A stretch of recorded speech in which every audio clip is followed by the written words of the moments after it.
A 30 Years' War and a Drunky Boy.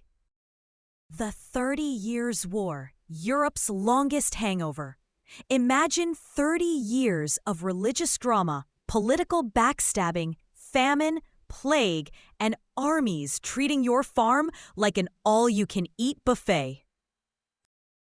But amidst this chaos, history gives us the tale of one hero, or victim, or very drunk boy. Depends how you look at it.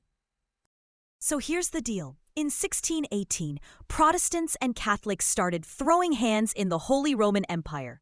Someone tossed some officials out a window in Prague, the famous defenestration, and everyone was like that. Yeah, we're gonna need a bigger war. And boom, the 30 Years' War kicks off. Armies storm across Europe, civilians starve, villages burn. It's a Game of Thrones season that never ends, except with way less dragons and way more dysentery. Now, soldiers back then had two reliable companions, death and alcohol. Camp followers, kids, and sailors usually tagged along with armies to survive.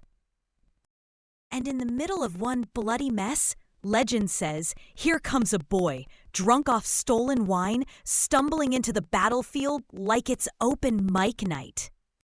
Picture this, thousands of men with swords, muskets, and cannons. And then this little dude, slurring, swinging a blade he could barely lift, probably yelling something like, "Come at me, you papist bastards." Soldiers actually stopped fighting. Some laughed, some just stared. Imagine risking your life for empire and religion, and then getting upstaged by a wasted kid who found the wine barrels. Of course, the war didn't stop. Someone eventually dragged our drunky boy out before he became target practice. But the story spread through the ranks, because let's be honest, even in a nightmare like the 30 Years' War, you need comic relief. This kid didn't win a battle, didn't sign a treaty, but he did prove one thing. When you give a boy wine in the middle of Europe's bloodiest war, he will try to fight an army with it.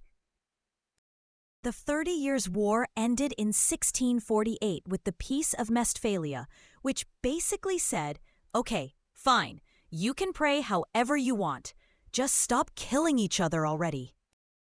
But buried under the treaties and corpses is the legend of the drunky boy. Not a king, not a general, just one very hammered kid who reminded everyone that even in humanity's darkest hours, someone's gonna get drunk and make it weird. The 30 Years' War, death, famine, politics, and one very drunk boy.